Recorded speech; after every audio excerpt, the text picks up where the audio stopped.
Vamos abrir as nossas Bíblias, irmãos, em 1 Coríntios, primeira carta de Paulo aos Coríntios. Eu sempre ministro a ceia aqui, mas eu imagino e não me lembro de ter pregado em 1 Coríntios 11, e nem ensinado. E talvez seja uma falha, mas talvez seja só o tempo de Deus. Mas vamos lá numa das leituras mais lidas nas Santas Ceias. 1 Coríntios 11, a partir do versículo 23, a palavra de Deus diz assim: o apóstolo Paulo, escrevendo aos Coríntios, diz: porque eu recebi do Senhor o que também vos ensinei, que o Senhor Jesus, na noite em que foi traído, tomou o pão e, tendo dado graças, o partiu e disse: tomai, comei, isto é o meu corpo que é partido por vós, fazei isto em memória de mim. Semelhantemente também, depois de cear, tomou o cálice, dizendo: este cálice é o novo testamento no meu sangue. Fazei isso todas as vezes que beberdes em memória de mim. Porque todas as vezes que comerdes este pão e beberdes esse cálice, anunciais a morte do Senhor até que venha. Portanto, qualquer que comer este pão ou beber o cálice do Senhor indignamente, será culpado do corpo e do sangue do Senhor. Examine-se, pois, o homem a si mesmo, e assim coma deste pão e beba desse cálice.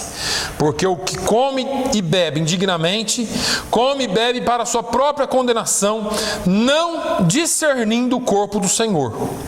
Por causa disto há entre vós muitos fracos e doentes, e muitos que dormem.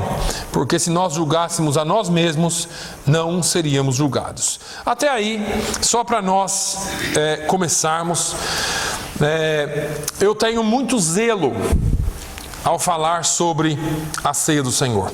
Eu tenho muito zelo porque a ceia do Senhor foi algo instituído pelo próprio Jesus. E todas as vezes que eu tento ou procuro trazer o ensinamento da palavra do Senhor, eu procuro entender aquilo que Jesus quis dizer com a sua palavra, e que também o que o apóstolo Paulo quis dizer com essa palavra, porque a principal forma de se interpretar a Bíblia talvez seja aquela em que nós procuremos entender o que o escritor queria dizer a nós. Quando nós recebemos uma carta, nós queremos entender o que a pessoa está dizendo. Quando nós escrevemos uma carta, é bom que nós façamos de tal forma que as pessoas entendam o que nós escrevemos. Então a interpretação da Bíblia, apesar de ter a parte espiritual, que é a mais importante, e de caber de interpretações pessoais, desde que seja dentro de um contexto e dentro da doutrina, nós precisamos entender aquilo que quiseram dizer para nós. O que é que isso quer dizer para nós? O que Paulo quis dizer, o que Jesus quis dizer lá em Mateus 26, quando ele disse: olha, esse é o meu corpo que é partido, que é entregue por vós, esse é o meu sangue que é bebido por vós. Um dia eu comecei a pensar nisso, me coloquei naquela mesa ou naquela roda onde Jesus estava, e comecei a imaginar o que é que eu sentiria se Jesus falasse assim: olha, esse aqui é o meu corpo. E talvez o corpo a gente não sinta tanto, mas você imagina ele dizendo assim: isso aqui é o meu sangue, e vocês vão beber do meu sangue. Que sentimento seria esse que os discípulos tiveram, os apóstolos tiveram quando eles ouviram isso? Será que eles entendiam bem o que Jesus estava dizendo? Ou será que eles ainda tinham dúvidas daquilo que Jesus estava dizendo? Então, quando Paulo escreve essa sua primeira carta aos Coríntios e trata sobre a ceia do Senhor, é porque havia dúvidas, ou haviam dúvidas no coração do povo, no entendimento do povo, e Jesus mesmo instituiu esse sacramento, mas eu não acredito que Jesus instituiu para que nós tivéssemos dúvida. Quando nós participamos da ceia do Senhor, qual é o nosso sentimento? Estamos cumprindo o quê? Estamos fazendo o quê com esse pedaço de pão, esse copo de suco? Veja que somente aqueles que foram remidos, que foram lavados no sangue do Cordeiro, que confessam o nome do Senhor Jesus, devem participar desta ceia. Somente aqueles que realmente podem dizer: o Senhor é o meu pastor, porque nem todos podem dizer. Nós só podemos dizer que Ele é o nosso Senhor se nós estamos e se nós entramos debaixo do seu senhorio. E para fazer parte desse corpo, para fazer parte desse sangue, nós precisamos estar debaixo do senhorio de Jesus Cristo.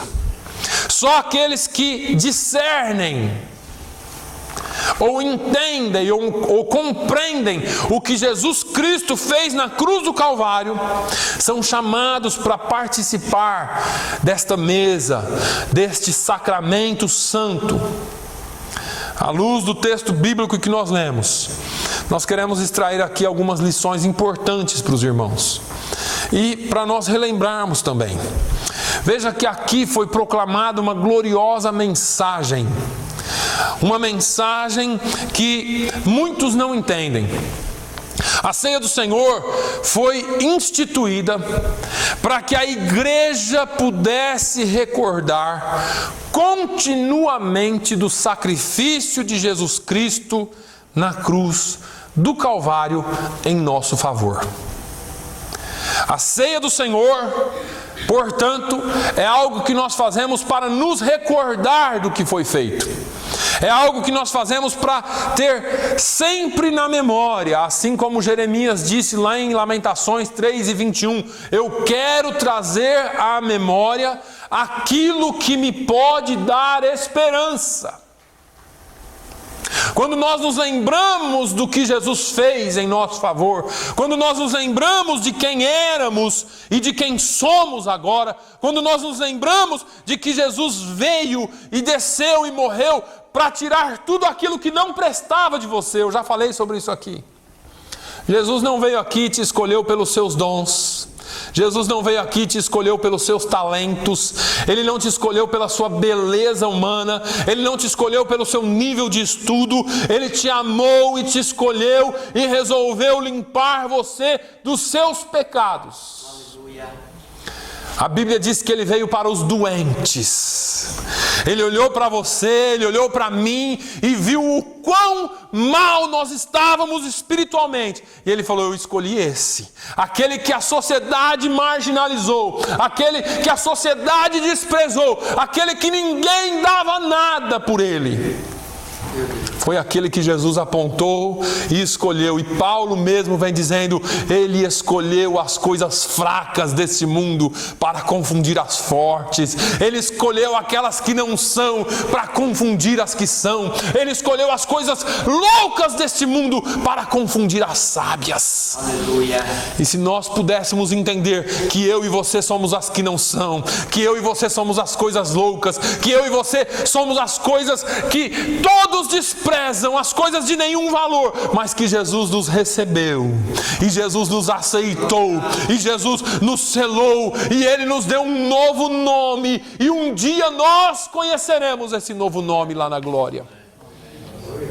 Todas as vezes que nos assentamos ao redor desta mesa, ao redor da mesa desta comunhão, estamos proclamando para nós, como corpo, para Satanás entender e para o mundo saber que nós fomos aceitos por Ele, que foi por causa de nós que Ele entregou-se a si mesmo. Eu sempre digo, Jesus não foi morto, Jesus não poderia ser morto, Jesus se entregou num sacrifício para alcançar a mim e a você. Talvez você não tenha tanta importância na sociedade, talvez as pessoas não te deem muita importância, mas a melhor coisa é saber que nós temos uma importância infinita diante do Pai.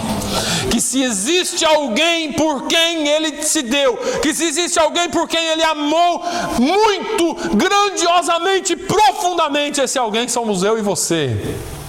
Isso já deveria ser o suficiente para que quando nós entrássemos aqui na presença dEle, e para que quando nós, ou pelo menos um dia antes, nós lembrássemos, amanhã é ceia, e amanhã será um dia especial na minha vida.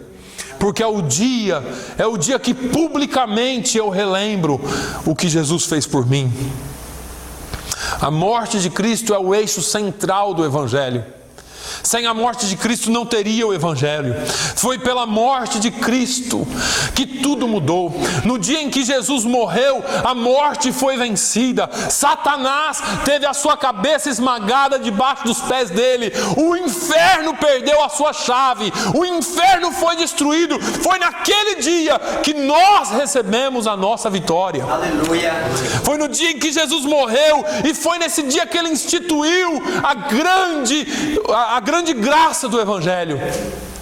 Foi nesse dia que nós fomos reconciliados com Deus.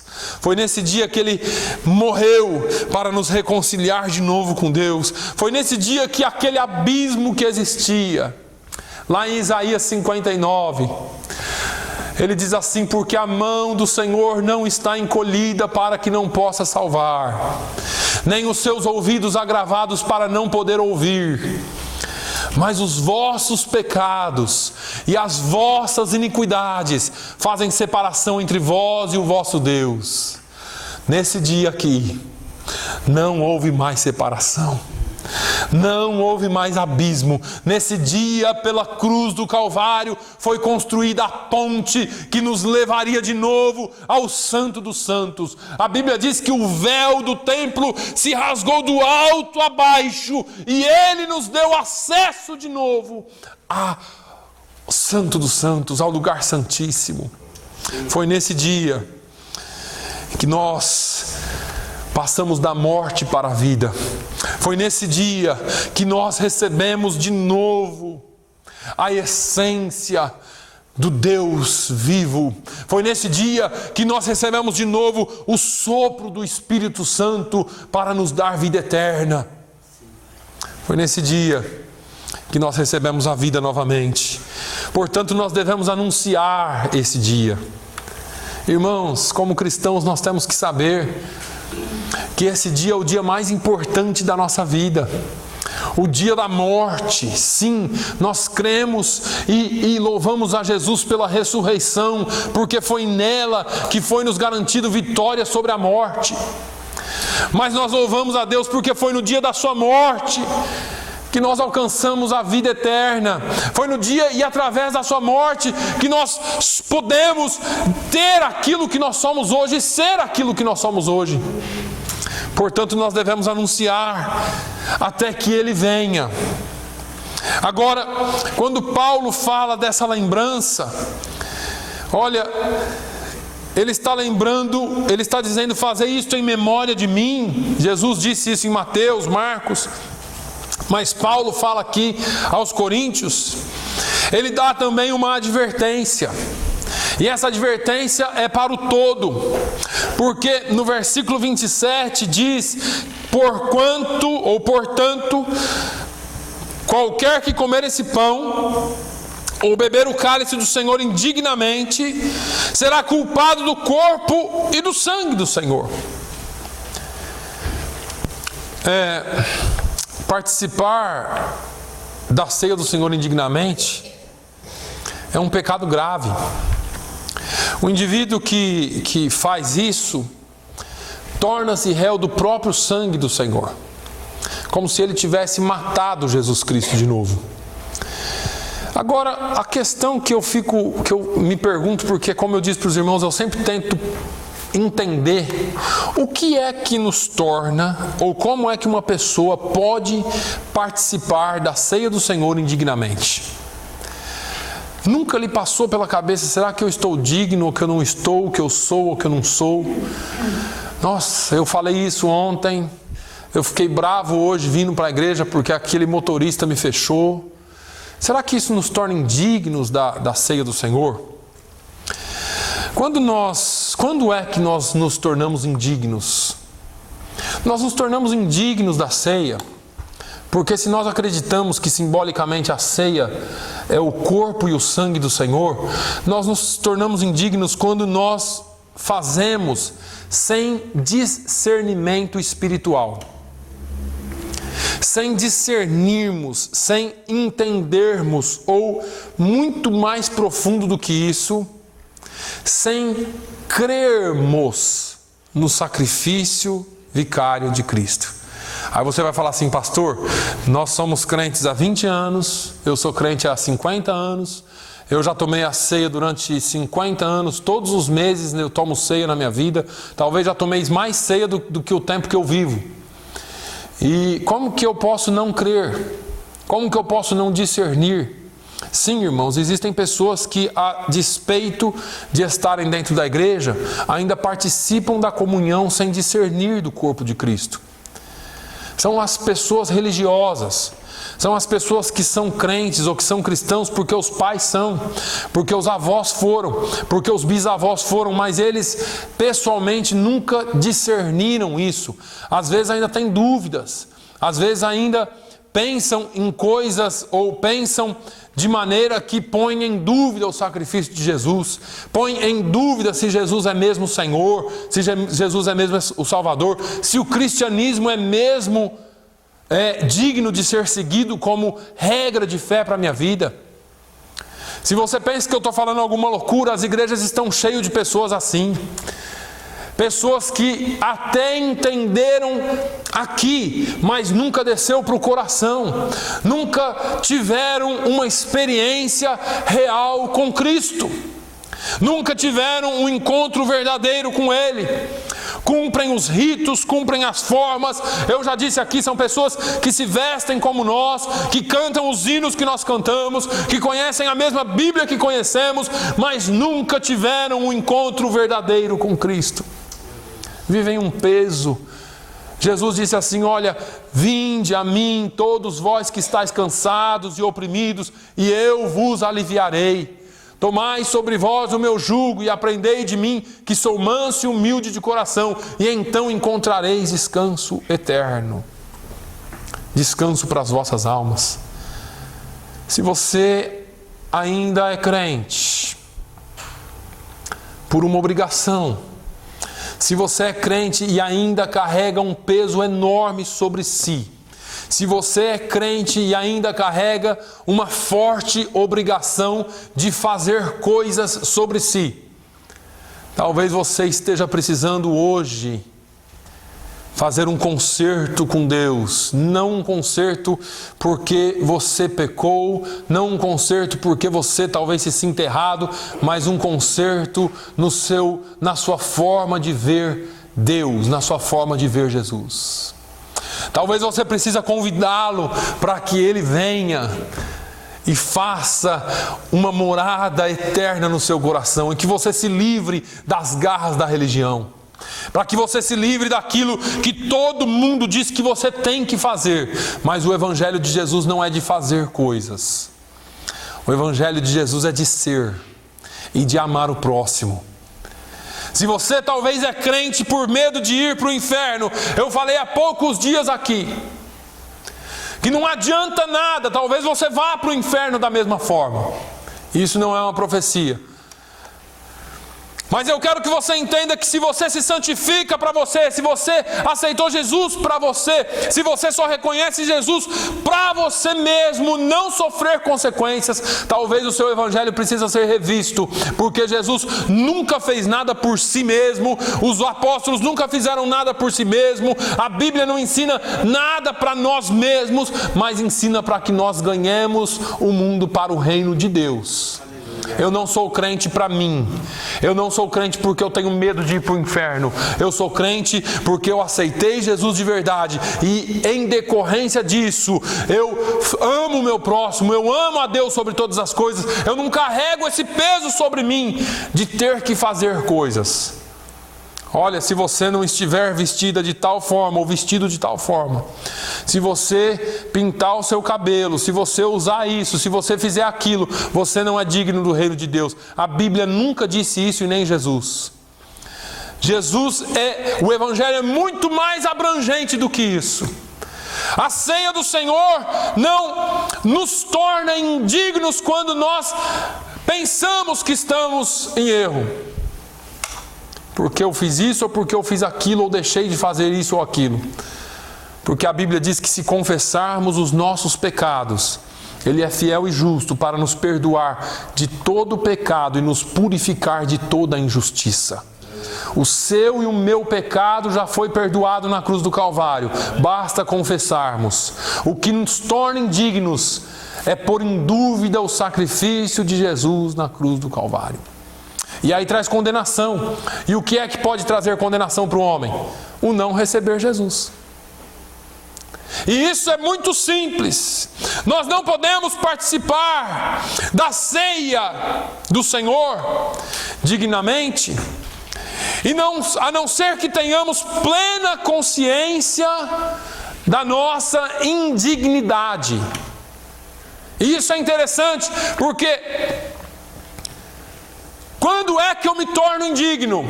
Quando eu não tenho consciência da minha indignidade. Eu tenho que saber que eu sou indigno, porque eu não sou merecedor. Tudo que eu tenho é pela graça. Tudo que eu tenho foi por favor e merecido. E se eu tenho a chance de estar aqui hoje e ser chamado corpo de Cristo, ser chamado casa, família de Deus, é porque na minha indignidade, como eu disse antes, Ele me aceitou. O que me faz digno é reconhecer que eu não tenho por merecimento próprio. Não é por algo que eu venha fazer, mas é por algo que Ele já fez. Senhor, eu só posso estar aqui porque eu sou indigno e o Senhor me aceitou mesmo sendo indigno. Eu só posso estar aqui porque o seu sacrifício na cruz do Calvário, ó Senhor, alcança o mais indigno pecador. É isso que a ceia do Senhor é. A mesa do Senhor, a participação, não é um privilégio do meu mérito. Eu agora posso participar da ceia do Senhor porque agora eu aceitei Jesus, eu sou diácono da igreja, eu sou membro ativo da igreja, eu sou dizimista, eu sou ofertante, eu estou em todos os cultos, eu não perco nada e portanto eu tenho mérito nisso. Não. Você só pode participar dessa ceia reconhecendo que você faz parte do corpo, não por mérito seu ou meu, mas porque Ele nos recebeu. A Bíblia diz que Ele nos adotou. A Bíblia diz que Ele nos fez filhos. João no capítulo 1 diz assim, olha, Ele veio para os que eram seus, os seus não o receberam, mas a todos quantos o receberam, foi-lhes dado o poder de serem feitos filhos de Deus. Você e eu somos filhos de Deus, porque nós recebemos, nós aceitamos, nós cremos no sacrifício dele na cruz do Calvário, e por isso, e portanto, nós fomos aceitos na sua família. Não fui eu quem aceitei Jesus. Isso é uma forma simples de nós dizermos que o recebemos e que fomos recebidos por Ele. Não sou eu que aceito a Ele. Tanto que a palavra de Deus diz que se não for pela obra do Espírito Santo em nós, ninguém pode recebê-lo. Foi Ele quem apontou você primeiro. Ele amou você primeiro. Ele se doou por você primeiro. E portanto Ele olhou para você e disse, Espírito Santo, vai lá e trabalha naquele coração. Sabe você que odiava crente? Que quando alguém ligava naquele rádio, na música evangélica, você tinha até arrepio. Você odiava que falasse em crente, em Bíblia, em Deus. Você estava muito bem naquele lugar que você estava, não é? E um dia, por uma obra do acaso, né? Ou por uma obra do Espírito Santo, você foi tocado. E a sua vida mudou tão radicalmente que você não se vê mais naquela situação. E não é porque você escolheu isso para você, mas é porque você creu de tal forma que Jesus foi te transformando dia a dia. E sem você perceber, você foi se tornando uma nova criatura. Assim como a palavra de Deus diz que se alguém está em Cristo, é nova criatura. As coisas velhas vão ficando para trás e tudo se faz novo. É por isso que o Espírito Santo te escolheu, é por isso que você foi apontado, é por isso que Ele te chamou, porque Ele queria fazer de você nova criatura, e é por isso que você está aqui hoje, porque hoje você tem a graça, o favor de Deus em dizer assim: Senhor, eu posso fazer parte dessa família pelo seu sacrifício, por aquilo que o Senhor fez por mim. Não é um privilégio daquilo que eu posso fazer, mas é um favor imerecido, uma oferta de graça dele, porque ele diz assim: eu te chamei-te pelo teu nome e tu és meu. Nós pertencemos a Ele, porque Ele nos chamou pelo nome. Ele não fez acepção se você era branco, preto, brasileiro, português, americano, indiano, seja lá a sua raça, a sua descendência, se tinha maldição na sua família, se não tinha. No dia que Ele morreu na cruz do Calvário, Ele morreu e toda a maldição foi quebrada e todo o seu pecado foi levado na cruz do Calvário por favor imerecido, e foi por isso e é por isso que você está aqui. Amém. Porque Ele te alcançou. Mas Ele dá uma ordem também. Paulo, escrevendo nos versículos 28 e 29, ele diz assim: examine-se, pois, o homem a si mesmo, e assim coma deste pão e beba deste cálice. Porque o que come e bebe indignamente, come e bebe para a sua própria condenação, não discernindo o corpo do Senhor. Sempre que nós somos chamados à mesa do Senhor, irmãos, à mesa da comunhão, olhamos para o passado e contemplamos a cruz. Se você nunca pensou nisso hoje, eu quero que você pense. Porque às vezes nós estamos assentados, ou deitados, ou quietos, ou alguém faz um comentário e você se lembra de uma situação que te causa até frio na espinha. Do pecado que você cometeu, da falta que você cometeu. E eu sempre falo aqui para os irmãos, quem gosta de lembrar do passado é Satanás. Porque ele lembra do seu pecado e fica jogando na sua cara o tempo todo. Agora Deus não, Jesus na cruz do Calvário, Ele selou esse negócio. E quando Ele te chamou, Ele olhou para você e aponta para o futuro. As coisas velhas já passaram e tudo se fez novo. Veja que quando nós olhamos para o passado na nossa vida, nós temos que visualizar a cruz. A cruz é o ponto, ou é o marco zero da nossa vida. Porque o teu passado não importa mais.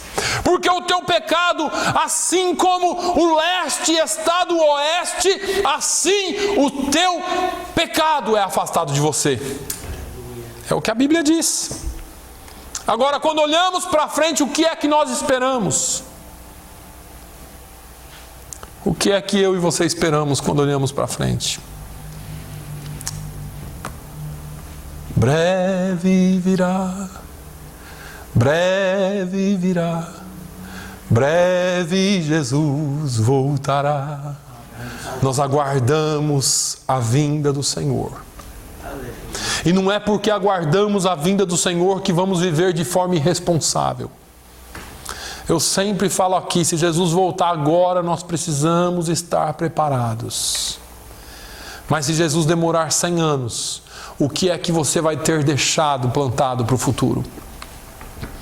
A nossa visão para frente, para o futuro, precisa ser uma visão de plantio, de trabalho na obra do Senhor, de herança para os nossos filhos, não heranças materiais somente, mas herança de caráter. Foi aquilo que eu orei aqui hoje, para que onde eles estiverem, haja influência. O que é que nós estamos deixando para os nossos filhos, ou que tipo de filhos nós estamos deixando para o mundo? Estamos plantando para o futuro, ou estamos breve virá, breve virá, breve virá, e esse breve virá não acontece hoje, nem amanhã, e talvez não acontecerá daqui 100 anos. Apesar de que nós cremos que Jesus está às portas. Mas um dia para Deus é como 1000 anos, e 1000 anos como um dia, e assim o homem vai se confundindo com sinais, e com falácias, e com teologias mal interpretadas, e nós vamos pensando que Jesus está voltando hoje, e não fazemos amanhã, não fazemos depois, e o tempo passa e não fizemos. E aí Jesus um dia vai encarar você e vai dizer assim: servo infiel, eu deixei só um talento com você e você enterrou. Você não fez nada com ele. Outros eles vão chamar de lado e vão dizer assim: foste fiel no pouco, sobre o muito te colocarei. Aleluia.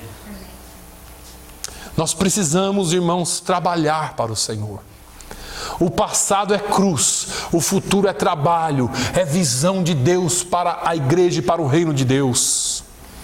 Olhamos ao nosso redor e acolhemos e procuramos como ver para amar os nossos irmãos de tal forma que nós influenciemos as suas vidas. E eu estou falando de ceia do Senhor aqui, irmãos. Agora, estamos olhando para o passado, cruz. Futuro, Jesus virá, plantio, trabalho. Olhamos ao nosso redor, irmãos, família, vamos trabalhar, vamos ajudar. E precisamos olhar para dentro de nós mesmos. Paulo fala assim: examine-se, pois, o homem a si mesmo. Ele estava só recapitulando aquilo que Jesus diz assim: olha, tira a trave do seu olho primeiro, depois você fala do pecado do seu irmão. Paulo está falando que nessa hora, nesse dia, não é para você olhar o que a Mariazinha fez, o que o Adelson fez, o que o Manuel fez, o que o Joaquim fez. Não, senhores, não, senhoras. A Bíblia e Jesus está dizendo: examine-se, pois, o homem a si mesmo. Existe um exame a ser feito. Nós fomos chamados para examinarmos a nós mesmos e não a vida dos outros. E Paulo é ainda mais taxativo. Ele disse: olha, se nós julgássemos a nós mesmos, ele está dizendo assim: se você olhasse para você mesmo, e se você fosse sincero com você mesmo, e olhasse as falhas que há em você mesmo, você não ia ter tempo de olhar para a falha de ninguém. Você não ia ter tempo para ficar se preocupando com a vida de ninguém. Você ia procurar você se santificar, você melhorar, para ajudar o seu irmão que precisa de ajuda. Esse exame que nós fazemos muitas vezes, bem superficialmente aqui durante a ceia, quando o pastor fala assim: olha, vê aí se você pensou mal do seu vizinho essa semana, pede perdão para Deus. Se você estiver precisando fazer alguma reconciliação, fala com o pastor, mas participa da ceia. Essa visão superficial precisa acabar, irmãos. A questão de participar do corpo do Senhor é muito mais profunda, porque não é uma participação pensando naquele pensamentozinho que eu tive essa semana. Eu já falei para os irmãos que isso aí o Senhor já perdoou, basta você confessar diante dele. É muito mais profundo, são falhas de caráter que talvez você tenha que olhar: eu realmente preciso mudar nisso. Eu sou uma mentira, eu sou uma farsa nessa área. Eu vivo sorrindo para todo mundo, mas a minha vida é uma mentira. Talvez seja isso que você precisa fazer com você mesmo. Talvez seja isso que você tenha que fazer diante dos seus irmãos, ou melhor, diante de Deus com você mesmo, e não olhar para os problemas do seu irmão. Porque nós precisamos ser críticos conosco mesmo com relação a princípios, mais do que a falhas superficiais. Não ignorando essas falhas, porque às vezes ela é uma amostra de princípios. Por exemplo, para mim é um problemão eu chegar 5 minutos atrasado para o culto. E eu estava aqui no culto anterior. Eu estava aqui, eu fiquei aqui das 8 horas da manhã até as 10h20, quando eu saio para buscar minha família. Tive um probleminha que nunca acontece, tanto que eu entrei aqui, os irmãos perguntaram: está tudo bem, pastor? Porque eles sabem o quão estrito eu sou. Agora, se eu chego sempre depois, se eu sou sempre relaxado, se eu sou sempre isso, talvez isso revele alguma coisa mais profunda dentro de mim que precisa ser tratado. E isso não sou eu que vou tratar você. Isso é você examinando a si mesmo, à luz da palavra de Deus, e tratar para que, quando você chegar aqui, Você fala assim, eu não pensei mal contra o vizinho, eu não peguei nada de ninguém, eu não falei mal de ninguém. Mas espera aí, vamos um pouquinho mais fundo. Vamos um pouquinho mais profundo. Será que existe algo em mim que precisa ser trabalhado? E talvez hoje seja o dia de você orar o último versículo do Salmo 139. Senhor, vê se há em mim algum caminho mau e guia-me pelo caminho eterno.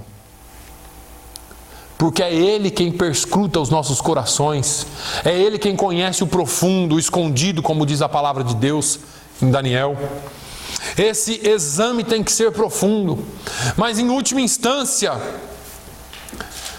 o apóstolo Paulo constata uma dolorosa realidade nos versículos 30 e 34.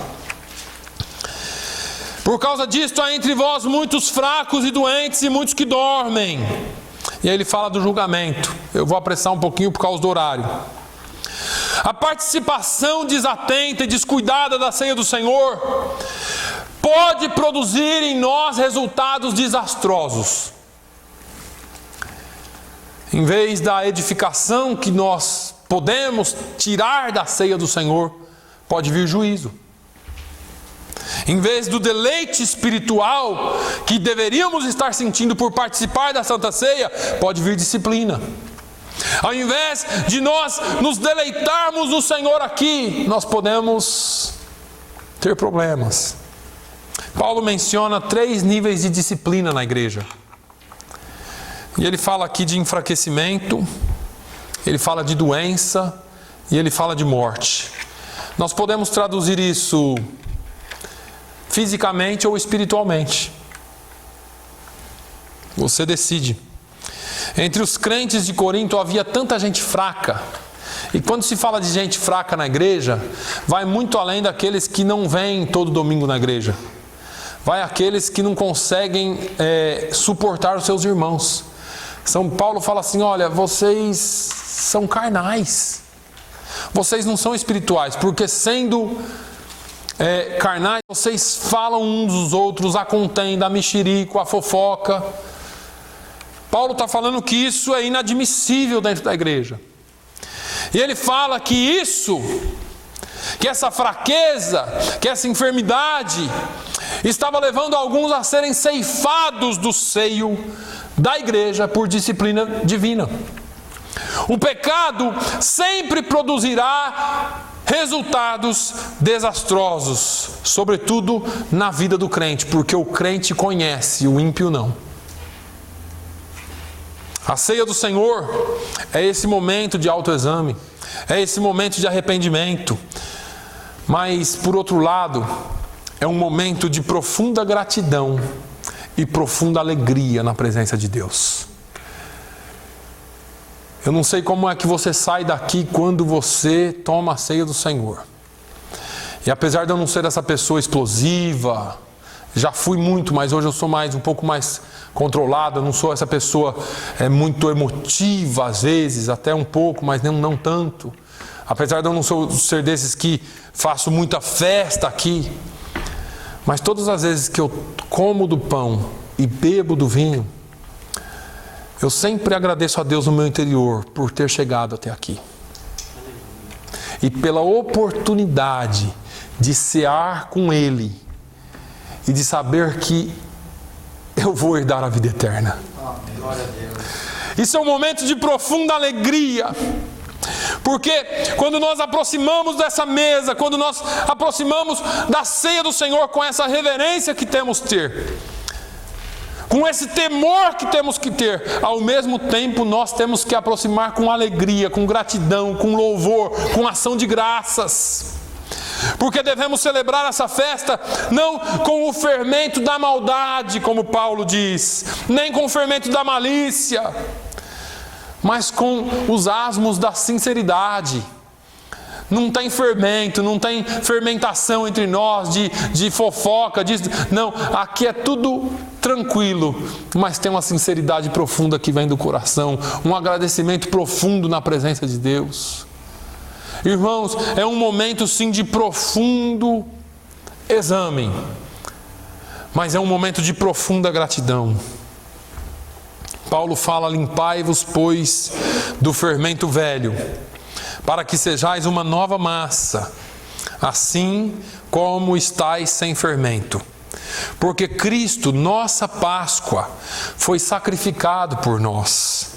Por isso façamos a festa não com o fermento velho, nem com o fermento da maldade, nem da malícia, mas com os ázimos da sinceridade e da verdade. Que a nossa vida seja expressão de louvor a Deus e de gratidão a Ele pelo seu sacrifício na cruz do Calvário. Essa palavra ela vai muito mais profundo, irmãos. Ela é muito mais do que isso. Nós vamos continuar, talvez, falando um pouquinho mais dela no mês que vem.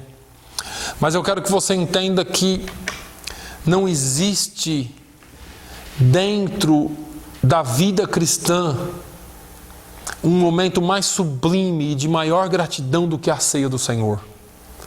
Porque se você chegou aqui aos trancos e barrancos, mas você chegou. E se você crê no sacrifício de Jesus na cruz do Calvário, ainda que você tenha declarado muito antes, mas se você tem a certeza de que Jesus morreu por você e te amou e que Ele vai te levar para o céu, então você é digno de participar, porque você crê na sua indignidade, você crê que você está aqui por graça e não por merecimento. Você crê que você está aqui porque Ele te amou primeiro. Amém? Amém. Feche os seus olhos por um instante. Se você está em comunhão com Deus, se você está em comunhão com seus irmãos, você pode cear conosco. Pai, eu quero te louvar nesta manhã pela Tua palavra. A Tua palavra que nos esclarece, a Tua palavra que nos ensina. Eu sei, meu Deus, que nós temos muito a caminhar, muito a aprender, muito a discutir, muito a receber de Ti, mas nós queremos, Senhor, nesta manhã, Te render glórias pelo que o Senhor já tem feito por nós. O maior de todos os milagres foi realizado na cruz do Calvário, quando o Senhor nos deu a salvação. E nós queremos nessa manhã, Senhor, lembrarmos desse sacrifício, nos recordarmos daquilo que o Senhor fez por nós, porque não existe nada nesse mundo que se compare ao Teu amor e aquilo que o Senhor fez por nós na cruz do Calvário. Muito obrigado, Jesus. Que nessa manhã nós saiamos daqui não só reconfortados, mas nós saiamos daqui recarregados e reabastecidos pela força da Tua palavra e do Teu poder. E que nós possamos declarar para o mundo e anunciar para o mundo que o Senhor é o nosso Deus, que o Senhor morreu por nós até que o Senhor venha. Meu Deus, nós aguardamos a Tua vinda. Nós esperamos a Tua vinda, Senhor, ansiosamente. Mas enquanto o Senhor não vem, nos dê força para anunciar. Nos dê ousadia para proclamar o Teu Evangelho não só com palavras, mas com vida, com caminhar na Tua presença. No nome de Jesus nós oramos, Senhor, e agradecemos.